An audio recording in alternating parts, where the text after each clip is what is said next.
नमस्कार, आप देख रहे हैं राजीव टाइम्स। आपके साथ मैं हूं आराधना नामदेव। आज हम बात करने वाले हैं 26/11 के मुख्य साजिशकर्ता की। ना सलाम ना सम्मान, ये है वो आतंकी दिमाग जिसने मासूमों की जान की कीमत पर साजिशें बुनी। तहब्बुर राणा, पढ़ा लिखा मगर सोच से जहरीला। 26/11 के उस काले दिन के पीछे जो नाम पर्दे के पीछे छिपा था, अब वो हिंदुस्तान की पकड़ में है। अमेरिका की जेल से निकलकर अब राणा तिहाड़ की सलाखों के पीछे होगा। इस रिपोर्ट में हम आपको बताएंगे कि कैसे एक डॉक्टर से आतंक का साजिशकर्ता बना राणा, कैसे आईएसआई और लश्कर-ए-तैयबा के इशारों पर मुंबई में कत्लेआम की नींव रखी गई और कैसे भारत ने इस आतंकी को घसीटकर कानून के कटघरे में लाकर खड़ा कर दिया।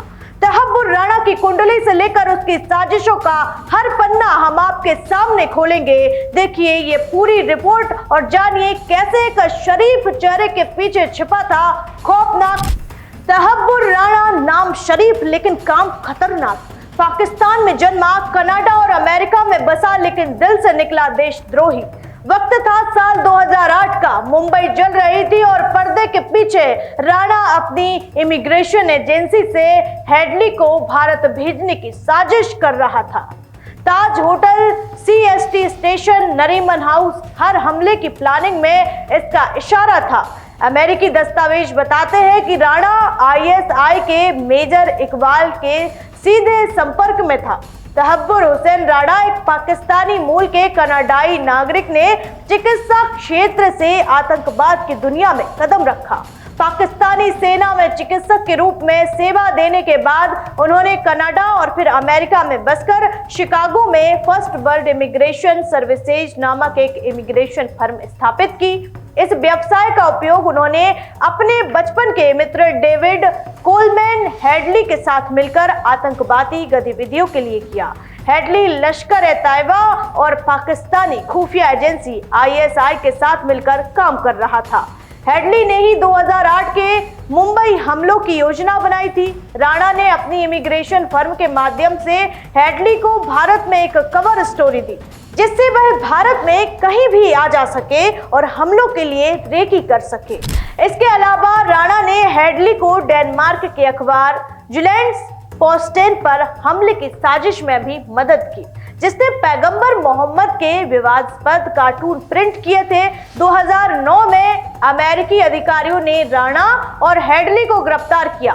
2011 में राणा को डेनमार्क का हमले की साजिश में भूमिका के लिए दोषी ठहराया गया और 14 साल की सजा सुनाई गई। हालांकि उन्हें मुंबई हमलों में सीधे संलिप्तता से बरी कर दिया गया, लेकिन 2020 में राणा को स्वास्थ्य कारणों से जेल से रिहा किया गया।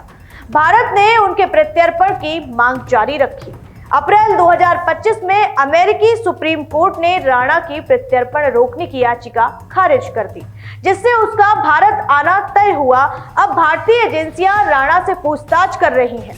तहब्बुर हुसैन राणा का जन्म 12 फरवरी 1961 को पाकिस्तान के चिचावतनी में हुआ था। उसने आर्मी मेडिकल कॉलेज से पढ़ाई कर पाकिस्तानी सेना में डॉक्टर की भूमिका निभाई, लेकिन जल्द ही वह अपने परिवार के साथ कनाडा और फिर अमेरिका चला गया। शिकागो में उसने फर्स्ट वर्ल्ड इमिग्रेशन सर्विसेज नाम से एक ट्रैवल एजेंसी खोली, जिसका इस्तेमाल उसने आतंकियों के लिए वीजा और कबर मुहैया कराने के लिए किया।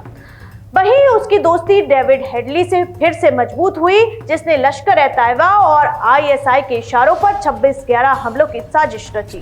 राणा का आरोप है कि उसने हेडली को भारत भेजने में मदद की, जिससे उसने हमले से पहले मुंबई की रेकी की। अमेरिका में 2009 में राणा को गिरफ्तार किया गया और डेनमार्क हमले की साजिश में 14 साल की सजा सुनाई गई। हालांकि 2020 में वह जेल से बाहर आ गया, लेकिन भारत ने उसके प्रत्यर्पण की मांग की। अब अमेरिका की अदालत की मंजूरी के बाद उसे भारत लाया गया है।